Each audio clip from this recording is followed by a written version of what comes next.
ಉತ್ತರ ಕರ್ನಾಟಕ ಭಾಗದಲ್ಲಿ ತಂತ್ರ ಬದಲಿಸ್ತಾ ಇದೆ ಕಾಂಗ್ರೆಸ್. ಪ್ರಾದೇಶಿಕತೆ, ಜಾತೀಯತೆ ಆಧರಿಸಿ ತಂತ್ರವನ್ನ ಕಾಂಗ್ರೆಸ್ ನಾಯಕರು ರೂಪಿಸಿದ್ದಾರೆ. ಹಳೆ ಮೈಸೂರು ಭಾಗದಲ್ಲಿ ಕಾಂಗ್ರೆಸ್ಗೆ ಒಕ್ಕಲಿಗರ ಅಸ್ತ್ರ ಇದೆ. ಆ ಒಕ್ಕಲಿಗ ಅಸ್ತ್ರವನ್ನ ಪ್ರಯೋಗ ಮಾಡಿದೆ. ಆದರೆ ಉತ್ತರ ಕರ್ನಾಟಕದಲ್ಲಿ ತನ್ನ ಸ್ಟ್ರಾಟಜಿಯನ್ನ ಕಾಂಗ್ರೆಸ್ ನಾಯಕರು ಬದಲಿಸಿದ್ದಾರೆ. ಉತ್ತರ ಕರ್ನಾಟಕಕ್ಕೆ ಕಾಂಗ್ರೆಸ್ ಹೆಣೆಯುತ್ತಿರುವಂತಹ ತಂತ್ರಗಳು ಏನು ಹಾಗಾದ್ರೆ? ಉತ್ತರ ಕರ್ನಾಟಕ ಭಾಗಕ್ಕೆ ಯಾವ ತಂತ್ರಗಳನ್ನ ಹೇಳಿದ್ರೆ ಅಥವಾ ಯಾವ ಪಾಯಿಂಟ್ಸ್ ಗಳನ್ನ ಜನರ ಮುಂದೆ ತಗೊಂಡು ಹೋದ್ರೆ ಕಾಂಗ್ರೆಸ್ಗೆ ವರ್ಕೌಟ್ ಆಗುತ್ತೆ ಅನ್ನೋದು ಕೂಡ ಸಾಕಷ್ಟು ಕುತೂಹಲ.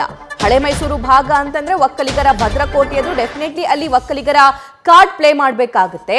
ಆದ್ರೆ ಅದೇ ಉತ್ತರ ಕರ್ನಾಟಕ ಭಾಗಕ್ಕೆ ಯಾವೆಲ್ಲ ಹೊಸ ಹೊಸ ಸ್ಟ್ರಾಟಜಿಗಳನ್ನ, ಹೊಸ ಹೊಸ ಪ್ಲಾನ್ಗಳೊಂದಿಗೆ ಈ ಎಲೆಕ್ಷನ್ಗೆ ಹೋಗ್ತಾ ಇದೆ ಕಾಂಗ್ರೆಸ್ ಅನ್ನೋದು ಕೂಡ ತುಂಬಾನೇ ಕುತೂಹಲ.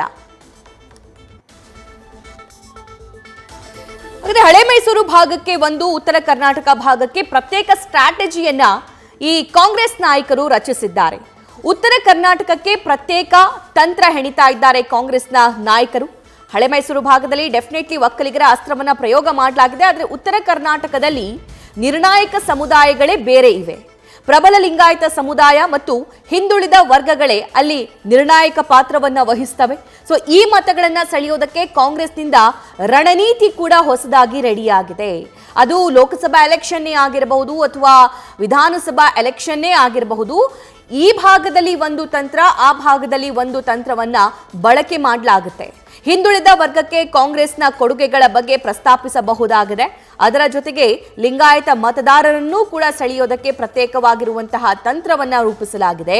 ಎಲ್ಲೆಲ್ಲಿ ಯಾವ ಸಮುದಾಯ ಪ್ರಾಬಲ್ಯವೋ ಅದಕ್ಕೆ ತಕ್ಕಂತೆ ತಂತ್ರವನ್ನ ಕಾಂಗ್ರೆಸ್ನ ನಾಯಕರು ಬದಲಾಯಿಸ್ತಾ ಇದ್ದಾರೆ. ಇನ್ನು ವಿಧಾನಸಭಾ ಎಲೆಕ್ಷನ್ ಸಂದರ್ಭದಲ್ಲೂ ಕೂಡ ಲಿಂಗಾಯತ ಸಮುದಾಯದ ನಾಯಕರಿಗೆ ಬಿಜೆಪಿಯಿಂದ ಏನೆಲ್ಲ ಅನಾನುಕೂಲ ಆಗಿದೆ, ಅನ್ಯಾಯ ಆಗಿದೆ ಅನ್ನುವಂತಹ ಪಾಯಿಂಟ್ನೊಂದಿಗೆ ಹೋಗಿದ್ರು. ಮತ್ತಷ್ಟು ಡೀಟೇಲ್ಸ್ ನಮ್ಮ ಸೀನಿಯರ್ ಪೊಲಿಟಿಕಲ್ ಕರೆಸ್ಪಾಂಡೆಂಟ್ ಹರೀಶ್ ನೀಡ್ತಾರೆ.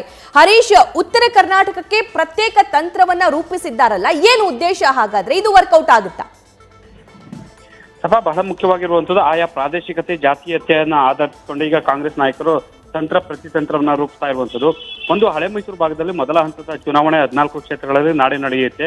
ಹಾಗಾಗಿ ಹಳೆ ಮೈಸೂರು ಭಾಗದಲ್ಲಿ ಸಹಜವಾಗಿ ಕೂಡ ಒಂದು ಒಕ್ಕಲಿಗ ಅಸ್ತ್ರವನ್ನ ಈಗಾಗಲೇ ಕೂಡ ಪ್ರಯೋಗ ಆಗಿರುವಂತದ್ದು. ಡಿಸಿಎಂ ಡಿ.ಕೆ. ಶಿವಕುಮಾರ್ ಅವರಿಂದ ಕೂಡ ಕೃಷ್ಣ ಬೈರೇಗೌಡ ಸೇರಿದಂತೆ ಹಲವರು ಕೂಡ ಪ್ರಸ್ತಾಪ ಮಾಡಿದ್ದಾರೆ. ಈಗಾಗಲೇ ಡಿ.ಕೆ. ಶಿವಕುಮಾರ್ ಡಿ.ಸಿ.ಎಂ ಆಗಿದ್ದಾರೆ. ಮುಂದಿನ ದಿನಗಳಲ್ಲಿ ಕೂಡ ಸಿಎಂ ಆಗ ಅವಕಾಶ ಸಿಗುತ್ತೆ ಅನ್ನುವಂತ ಅಸ್ತ್ರವನ್ನೇ ಈಗ ಒಕ್ಕಲಿಗ ಕಾಂಗ್ರೆಸ್ ನಾಯಕರು ಪ್ರಯೋಗ ಮಾಡಿದ್ದಾರೆ ಹಳೆ ಮೈಸೂರು ಭಾಗದಲ್ಲಿ. ಜೊತೆಗೆ ಸಿದ್ದರಾಮಯ್ಯ ಅವರು ಹಿಂದುಳಿದ ವರ್ಗದ ನಾಯಕರು ಕೂಡ, ಅವರು ಮುಖ್ಯಮಂತ್ರಿ ಆಗಿದ್ದಾರೆ ಸೊ ಅನ್ನುವಂತ ಪ್ರಯೋಗವನ್ನು ಈಗ ಮಾಡಿದ್ದಾರೆ.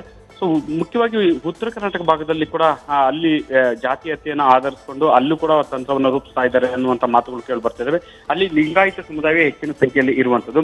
ಈ ಹಿನ್ನೆಲೆಯಲ್ಲಿ ಸೊ ಲಿಂಗಾಯತ ಸಮುದಾಯಕ್ಕೆ ಕಾಂಗ್ರೆಸ್ ಪಕ್ಷದಲ್ಲಿ ಹೆಚ್ಚಿನ ಆದ್ಯತೆ ಕೊಡಲಾಗುತ್ತೆ, ಹೆಚ್ಚಿನ ಟಿಕೆಟ್ಗಳನ್ನ ಕೂಡ ನೀಡಲಾಗಿದೆ ಅನ್ನುವಂಥ ಜೊತೆಗೆ ಮುಂಬರುವ ದಿನಗಳಲ್ಲಿ ಪಕ್ಷದಲ್ಲಿ ಹೆಚ್ಚಿನ ಸ್ಥಾನಮಾನ, ಸರ್ಕಾರದಲ್ಲೂ ಸ್ಥಾನಮಾನ ನೀಡಲಾಗುವುದು ಅನ್ನುವಂಥ ಅಸ್ತ್ರವನ್ನೇ ಈಗ ಪ್ರಮುಖವಾಗಿ ಉತ್ತರ ಕರ್ನಾಟಕ ಭಾಗದಲ್ಲಿ ಕಾಂಗ್ರೆಸ್ ನಾಯಕರು ಬಿಂಬಿಸುವಂತ ಒಂದು ಪ್ರಯತ್ನ ಆಗ್ತಿದೆ ಅನ್ನುವಂಥ ಮಾತುಗಳು ಕೇಳಿ ಬರ್ತಾ ಇರುವಂತದ್ದು. ಸಭಾ, thank you Harish. News first, ನಿರ್ಭೀತಿಯಿಂದ ನಿಮ್ಮ ಪರವಾಗಿ.